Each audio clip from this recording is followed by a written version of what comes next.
سورہ نور اتلسم سپارہ آیت نمبر 31. احکامات او قوانین ذکر کول د پاره د دفع د فحشا او د پاره د اصلاح د معاشري.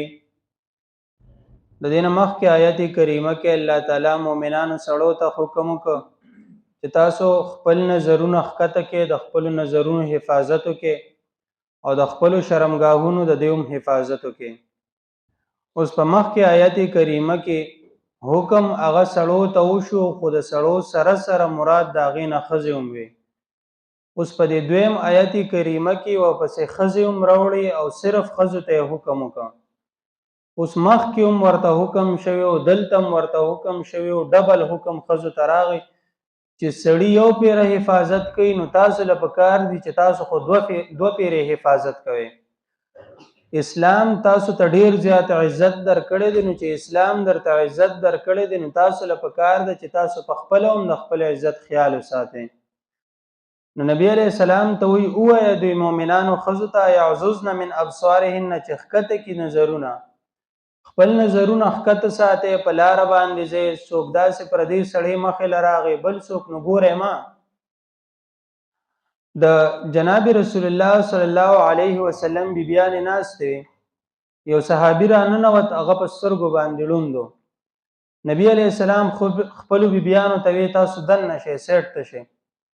بیبیانو ورته وی یا رسول الله صلی الله علیه وسلم دا خو ړوند دی، دی خو موږ نه ویني. نبی علیه السلام ورته وفرمایل دی ړوند دی، دی تاسو نه ویني، تاسو خو یې وینئ که نه، تاسو خو ړانده نه یې.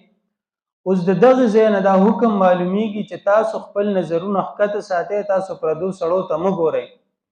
ځکه چې تاسو پردو سړو ته وکتل نو یو خو دا چې شیطان څرنګې سړي سره دی، څرنګې سړي له شهوت راوچتوي، نو دغه رنګې شیطان دا د ښځې سره هم وي. دغه رنګې خیالات او وسوسې دا ښځې ته هم په زړه کې ورچوي. دویمه خبره دا ده چې یو زنانه پردي سړي ته ګوري او هغه پردی سړی دی پردی زنانه ته ګوري، نو چې دی ورته وګوري هغې طرف نه ورته هغه وګوري، نو چې د ده په زړه کې یو وسوسه راځي نو هغه وسوسه بیا په ډبل باندې راځي، وایي وګوره که نه زما طرف ته یې وکتل. نو اوس اسلام وایي دا کارونه مه کوه، ځکه په دې کارونو سره ستاسو په معاشره کې فتنه او فساد جوړیږي. نو مؤمنانو ښځو ته یې حکم وکړو یعززن من ابصارهن، ښکته کړئ تاسو نظرونه، ویحفظن فروجهن، او حفاظت وکړئ د شرمګاه خپلې، د خپلې شرمګاه د دې حفاظت وکړئ. شرمګاه مخکې سړي ته وي تاسو هم حفاظت وکړئ، دلته ښځې ته وي تاسو هم حفاظت وکړئ. د سړي د شرمګاه حفاظت چې څرنګې د ښځې نه به حفاظت کوي دغه رنګې به د سړي نه هم کوي. ښځه چې څرنګې د خپلې شرمګاه حفاظت د سړي نه کوي دغه رنګې به یوه ښځه د بلې ښځې نه هم د خپلې شرمګاه دارنګې کوم عورت اسلام د دې لپاره جوړ کړی دی نو د هغه عورت به دا حفاظت کوي او دا به څرنګې سړي ته به یې نه ښکاره کوي دغه رنګې به دا خپل عورت بلې زنانه ته هم نه ښکاره کوي، ځکه د دې د وجې نه هم فتنه او فساد جوړیږي. نو یحفظن فروجهن، حفاظت وکړئ د شرمګاهونو خپلو، ولا یبدین زینتهن، نه دې ښکاره کوي زینتهن، زینت خپل، زینت دې دا زنانه نه ښکاره کوي. مخکې سړو ته دوه حکمونه وکړل، یو دا ده چې تاسو خپل نظرونه ښکته ساتئ، دویمه دا ده چې تاسو د خپلو شرمګاه د دې حفاظت وکړئ. دې ځای کې زنانو ته اول دغه دوه وکړل چې تاسو نظرونه ښکته ساتئ، تاسو د خپلو شرمګاه د دې حفاظت وکړئ. بل حکم یې ورپسې وکړو ولا یبدین زینتهن، خپل زینت مه ښکاره کوئ، ځکه چې تاسو زینت ښکاره کوئ نو د دغې زینت د ښکاره کېدو د وجې نه به هم هغه ته په زړه کې وسوسه راځي. اوس زینت دا څه ته وایي؟ نو زینت یو خلقي دی، الله تعالی وله پیدا کړی دی، یو کسبي دی چې دا په خپله وکړي، لکه ګوتمه ولګوي، بنګړي ولګوي، میک اپ وکړي، والی ولګوي وغیره، نو دا ټول دی په خپله وکړل. یو الله تعالی وله پیدا کړي دي، لکه لاسونه یې ورکړي دي، مخ یې ورکړی دی، خپې یې ورکړي دي، اوس هغه الله پیدا کړي دي. علما کرام دې ځای کې فرمایي هر یو هغه اندام، هر هغه زینت چې د هغې د وجې نه شهوت راوچتېږي، د هغې د وجې نه د بل په زړه کې وسوسه پیدا کېږي، د دې ښکاره کول دا جایز نه دي. او الله تعالی چې دې ځای کې حکم کړی دی چې لا یبدین زینتهن، د دې نه مراد هر هغه څیز دی د کوم د وجې نه چې شهوت راوچتېږي. اوس الا ما ظهر منها، مګر هغه چې ښکاره دي د دې نه، د دینه مراد څه دي چې ښکاره دي د دینه؟ نو بعض علما کرام هغه فرمایي چې مراد د دینه مخ دی، لاسونه دي، خپې د دینه مراد دي. بعض وی په دې کې مختلف اقوال دي او بیا مختلفو د دې لپاره هغه دلیلونه هم پیش کړي دي او هغه وضاحت طرف ته نظم حاصل د دې بویم چې الا ما ظهرا چې غوي د دینه مراد مخ دی، لاسونه دي او خپې دي. هغه ځکه چې کلاسونه دا پټ کی، خپې دا پټ کی او مخ دا بیخي پټ کی، نو په دې کې دې څه تکلیف رسی. داغه تکلیف د دفقول د وجنه او چې کوم متقدمین او ناغي وی چیرې د غشي د مخ د نه پټي، لاسونه د نه پټي، خپې د نه پټي. او چې کوم متأخرین د ناغي وی چې نه د مخ کار کول د وجنوم فتنه پیدا کیږي. لکه نن سبا مونږ وګورو نو که زنانه مخ کار کی دغه د وجنه غټه فتنه او غټ فساد پیدا کیږي.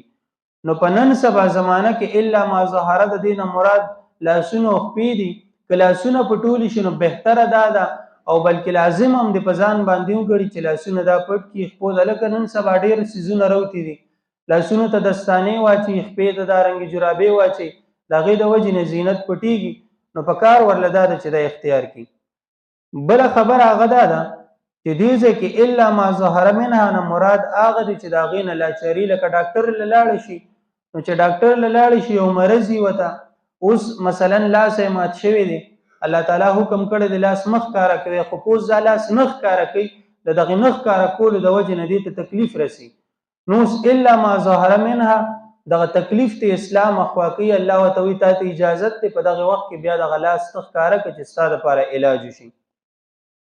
خو نن سبا که زنانه ارسم رضان پټ کی، اوس دلته په مخ کې رومبه آیت کریمه کې سړو ته حکم وکړي چې تاسو نظرونه حقته کې، په دویم کې خزو ته وایي چې تاسو ته په کوم ځای کې تکلیف دی لاسونو خپې دي نو دغه تاسو ښکارا کې. دیو ته ځکه وي چې د سړو د وجنه هغه ته حکم د پردې شوی دی. خو نن سبا دا سیز نشته، خزې که ارسم رضان پټي کی خو سړی په دې باندې عمل نه کوي. که خزو پړونی والی نو هم به ورته ګوري د هغه ځای پورې، نو که خزو برقا چولی نو بیا به ورله خپو ته ګوري، نو چې تر څو پورې پناه شوي ني تر هغې پورې به ورله خپو نظاره کوي، د خپو نه به وله اندازې لګي او په دغې کتو د وجې نه به ورته په زړه کې مختلف قسم وسوسې راځي. او بیا د دې لپاره ډېره بهترینه بانه کتلې ده چې وی نبی علیه السلام فرمایي چې لومبې نظر معاف دی، لومبې نظر چې وشي نو د دې د وجې نه نیول نشته. نو لومبې نظر دا دی چې هغه ځای کې ښکاره شو د لارې په سر کې او ما ورته وکتل او نظر ترې نه اخوا کوم، نو چې د هغې لارې د سره پورې ورسي نو د دغه ځای پورې زما دا لومبې نظر دی او په دې باندې الله ما نه رانیسي. دا غلطه خبره ده. د لومبې نظر نه مطلب هغه دا دی چې لومبې نظر به څنګه ستا پریوته په خطا باندې، په قصد باندې نه، په خطا باندې پریوت نو نظر راریخ خطا کا. نو الا ما ظهر منها مگر هغه چې ښکاري دینه وليضربن وادي چې بخمرهن صادرون خپل علاج جيوبهن په ګریوانونو خپل باندې. چې د جاهلیت کومه زمانه ونه په هغه زمانه کې باغوي صرف په سر باندې دوپټه چولې و، سینې به ښکارېدل، لاسونه به ښکارېدل، نو ټول اندامونه به ښکارېدل، صرف به سر پټ کړو بلکې اکثر به داسې چې سر به هم نه پټ کړي. الله تعالی په دې باندې رد وکړي چې تاسو دوپټې اچوئ، نو دوپټې په ګریوانونو خپل باندې راواچوئ، سینې خپل پټ کړئ چې دا نه ښکاري خلکو ته، چې نه ښکاري بیا باغوي په فتنو او فساد کې نافته کیږي. نو د اسلامي چې کوم دور ابتدایي دور تر نن زمانه پورې نو باغې کې خدای شان تر روان ولا شان طریقه روانه و. خو نن سبا هغه د جاهلیت چې کومه زمانه و نن سبا بیا ورو مسلمانانو کې عام شوی ده. زمونږ چې کوم اطراف او زمونږ کوم ثقافت چې کوم د پښتونو نو دا ډیر حدا پورې بچو. خو نن سبا په دې کې هم راغلی ده.